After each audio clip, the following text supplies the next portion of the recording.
السلام علیکم ورحمۃ اللہ وبرکاتہ۔ جیسا کہ آپ سب کو معلوم ہے کہ میری ویڈیو الحمدللہ آپ سب کی خدمت میں آتی رہتی ہے اور قرآن و حدیث کی روشنی میں قیمتی باتیں، کچھ نصیحتیں بزرگوں کی اور دعا وغیرہ میں ڈالتا ہوں تاکہ عوام تک میری بات پہنچے اور مجھے بھی ثواب ملے۔ آج بہت پیاری حدیث میں بتانا چاہتا ہوں جو میں سیرت کی کتابوں میں مطالعہ کیا کہ اللہ کے نبی صلی اللہ علیہ وسلم، یہ ایک میسیج کے طور پر یہاں میں تقریر نہیں کر رہا ہوں بلکہ ایک بہت پیاری بات ہے، میسیج ہے جو لوگوں تک پہنچانا ہے۔ اللہ کے نبی صلی اللہ علیہ وسلم اس دنیا سے پردہ فرمانے سے کچھ دن پہلے، یعنی انتقال سے کچھ دن پہلے منبر پر کھڑے ہو جاتے ہیں۔ صحابہ کرام کو بڑا تعجب ہوتا ہے کہ کبھی نہیں دیکھا تھا کہ اللہ کے نبی صلی اللہ علیہ وسلم اچانک ظہر کی نماز کے بعد منبر پر کھڑے ہو گئے ہوں۔ بہرحال اللہ کے نبی صلی اللہ علیہ وسلم منبر پر کھڑے ہو جاتے ہیں اور اس کے بعد فرماتے ہیں صحابہ کو کہ اگر میں نے اپنی زندگی میں کسی کو مارا ہوں، مجھے یاد تو نہیں پڑتا ہے، لیکن اگر میں نے اپنی ذات کے لیے، اپنے فائدے کے لیے، اپنے مقصد کے لیے، اپنی ذات کے لیے کسی کو مارا ہوں تو آج کھڑے ہو کر مار کر اپنا بدلہ پورا کر لیں۔ پوری مسجد میں مجلس لگی ہوئی ہے، لوگوں کا مجمع ہے صحابہ کرام کا۔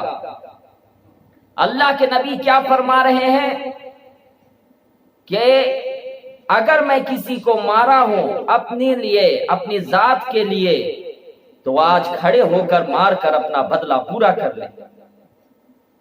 اس کے بعد اللہ کے نبی صلی اللہ علیہ وسلم ارشاد فرماتے ہیں کہ مجھے یاد نہیں پڑتا، لیکن اگر میں نے اپنی زندگی میں کسی کو گالی دیا ہوں یا کسی کو کچھ الفاظ ایسا کہا ہوں جس سے تکلیف پہنچی ہو تو آج کھڑے ہو کر ہمیں گالی دے دو۔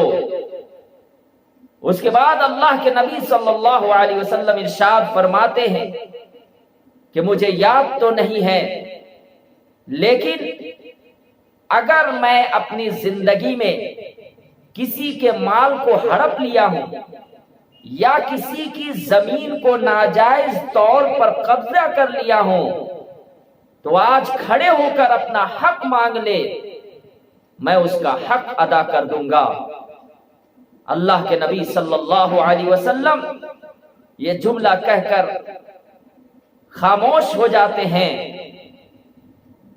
پوری مسجد میں صحابہ کرام سناٹا چھایا ہوا ہے، کوئی کھڑا نہیں ہوتا۔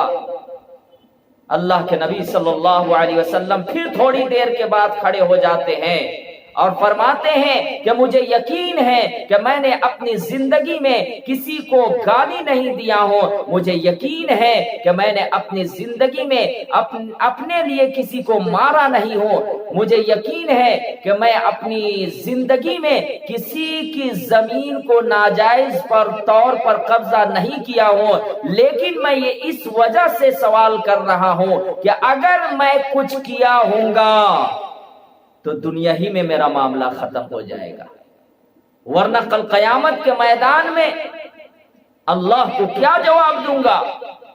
اتنے بڑے نبی، امام الانبیاء، ہمارے نبی صلی اللہ علیہ وسلم تو معصوم ہیں، ان کے اگلے پچھلے تمام گناہ معاف، اس کے باوجود اللہ کے نبی صلی اللہ علیہ وسلم یہ فرما رہے ہیں۔ یہ ہمارے لیے ایک میسج ہے۔ دیکھیے، عبادت یہ اللہ تعالیٰ کے ہاتھ میں ہے۔ اللہ تعالیٰ اگر غلطی ہو جائے ہم معافی مانگیں گے، توبہ کریں گے، اللہ تعالیٰ کی ذات سے انشاءاللہ امید ہے کہ اللہ معاف فرما دیں گے۔ لیکن حقوق العباد، اس میں بندہ پھنسے گا کل قیامت کے میدان میں۔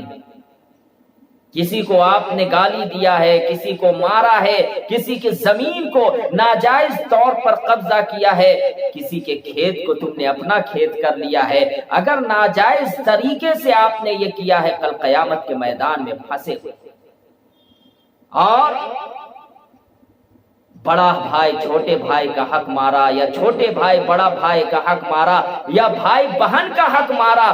آج آپ دیکھیں تو صحیح معاشرہ کے حالات، آپ جائزہ لیجئے، آج بہن کے حق کو دبایا جا رہا ہے۔ شریعت یہ نہیں کہتی ہے کہ تم جہیز 10 لاکھ روپیہ کا دو، 15 لاکھ روپیہ کا دو۔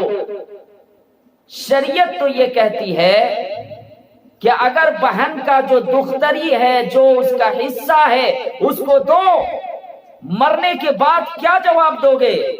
اور افسوس ایسے لوگ، ایسے بھائی بھی ہیں کہ والد محترم ان کو نصیحت کر کے جاتے ہیں کہ بیٹا میری بیٹی کو دے دینا حصہ، وہ انتقال فرما گئے، ان کا کوئی قصور نہیں، لیکن یہ بھائی اپنی بہن کو حصہ نہیں دے رہے، ان کا جو حق ہے اس کو دبائے ہوئے ہیں۔